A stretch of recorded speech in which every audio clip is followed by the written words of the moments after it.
తెలంగాణ రైతాంగానికి నమస్కారము. తెలంగాణలో రైతు రుణమాఫీ అనేది అసంతృప్తిగానే ముగిసిపోయింది అన్నటువంటి భావన ఖచ్చితంగా ప్రతి ఒక్క అన్నదాతలో ఉంది. దీనికి మీరు ఏమంటారు? మరి సంపూర్ణ రుణమాఫీ జరిగిందని అనుకుంటున్నారా, లేక ఇంకా రుణమాఫీ మిగిలిందని అనుకుంటున్నారా? కింద కామెంట్ చేయండి. వెనకట ఒక సామెత ఉండే, ఎద్దు ఏడ్చినా వ్యవసాయం బాగుండదు, రైతు ఏడ్చినా రాజ్యం బాగుండదు. కాబట్టి ప్రభుత్వం ఒకసారి అన్నదాతల గోడు అనేది వినాలి. ప్రస్తుతం తెలంగాణలోనైతే అన్నదాతలకు అన్ని పథకాలు ఇస్తున్నట్టే ఇస్తున్నారు, కానీ కాకపోతే వాటి యొక్క ఫలాలు సంపూర్ణంగా ప్రతి ఒక్కరికైతే అందడం లేదు అనేది నా భావన. మరి మీరేమంటారు? అన్నదాతల సంక్షేమమే రైతు సంక్షేమ ప్రభుత్వం మాది అంటున్నటువంటి ప్రభుత్వము మరి నేడు కింది స్థాయి వరకు ఎందుకు మీ యొక్క సంక్షేమ పథకాల ఫలితాలు అందలేకపోతున్నాయి అనేది నా యొక్క ప్రశ్న. చాలా మంది మంత్రులు కానీ ఎమ్మెల్యేలు కానీ అన్ని పథకాలు అందరికీ అందుతున్నాయంటున్నారు. కాకపోతే ఇంకా కూడా మీరు ఏదైతే మొదలు పెట్టిర్రో ఒక పథకము రైతుల కోసము, రైతు రుణమాఫీ అనేది ఇప్పటికీ ఇంకా కూడా అది దాని యొక్క ఫలితం కోసం ఎదురు చూస్తున్నటువంటి అన్నదాతలు అయితే లక్షల్లో ఉన్నారు. మొన్న ఒక మంత్రి 22,000 కోట్ల రూపాయలు రైతు రుణమాఫీకి కేటాయించినటువంటి ఏకైక ప్రభుత్వము మాదే అని చెప్పేసి చెప్పిండు. మరి 22,000 కోట్లతోనే రైతు రుణమాఫీ అనేది సంపూర్ణమయ్యిందా అనేది మా యొక్క క్వశ్చన్. ఒకవేళ 22,000 కోట్లతోనే సంపూర్ణమైపోతే మరి ఈ మిగతా వాళ్ళందరి పరిస్థితి ఏంటి? మరి 2 లక్షల పైన ఉన్నటువంటి వాళ్ళ పరిస్థితి ఏంటి?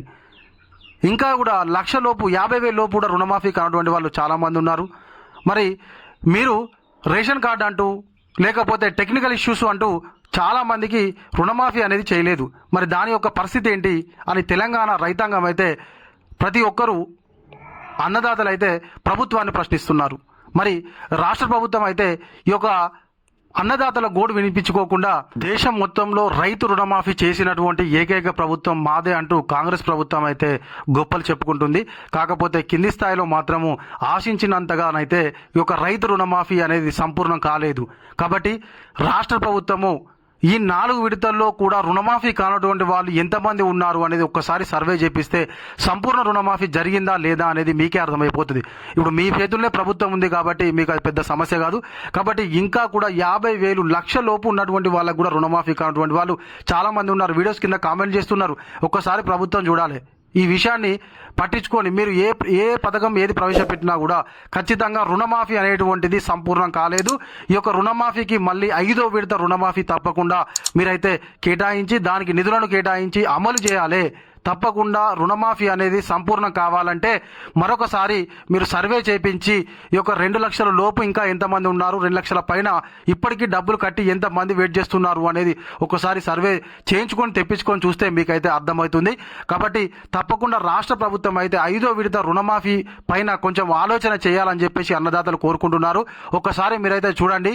కామెంట్లు అయితే అన్న మాకు 50,000 లోపు ఉన్నా కాలేదన్న, మాకు అన్ని విధాల అర్హత ఉన్నా కూడా 2 లక్షల లోపే ఉంది కాలేదన్న అని చెప్పేసి, మరియు 2 లక్షల పైన అన్న సీఎం చెప్తే కట్టినాం, మంత్రులు చెప్తే కట్టినాం అన్న, అప్పు తీసుకొచ్చి కట్టినామన్నా, మేము మా పరిస్థితి ఏంటన్నా అని చెప్పేసి అన్నదాతలు అయితే ఎవరికి చెప్పుకోవాలో ఏం చేయాలో అర్థం కానటువంటి పరిస్థితిలో అన్నదాతలు ఉన్నారు.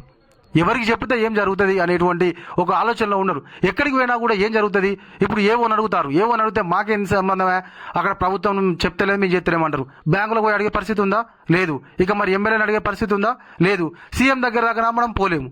కాబట్టి రాష్ట్ర ప్రభుత్వం ఖచ్చితంగా ఒక్కసారి ఈ యొక్క రుణమాఫీ ప్రక్రియను మరొకసారి పునరాలోచన చేసుకొని తప్పకుండా 5వ విడత రుణమాఫీ అయితే ఆలోచన చేసి దానికి డబ్బులు కేటాయించి ఎవరెవరికైతే ఇప్పటి వరకు ఇంకా రుణమాఫీ కాకుండా ఉన్నారో వాళ్ళకైతే రుణమాఫీ చేయాలని చెప్పేసి తెలంగాణ రైతాంగం పక్షాన్ని అయితే కోరుకుంటున్నాను.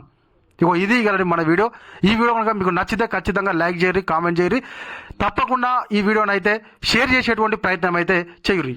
ఎందుకు నేను షేర్ చేయమంటున్నాను అంటే ఈ యొక్క వీడియోను రాష్ట్ర ప్రభుత్వం చూసేదాకా మనం షేర్ చేసి ఖచ్చితంగా ఈ యొక్క రుణమాఫీ అనేది అందరికీ జరిగే విధంగా మనం చేసుకోవాల్సినటువంటి బాధ్యత మన మీద ఉంది. అదేవిధంగా ఎవరైనా కొత్తగా మన ఛానల్ చూస్తున్నట్టయితే తప్పకుండా సబ్స్క్రైబ్ చేసుకొని పక్కనటువంటి గంట సింబల్ నొక్కండి.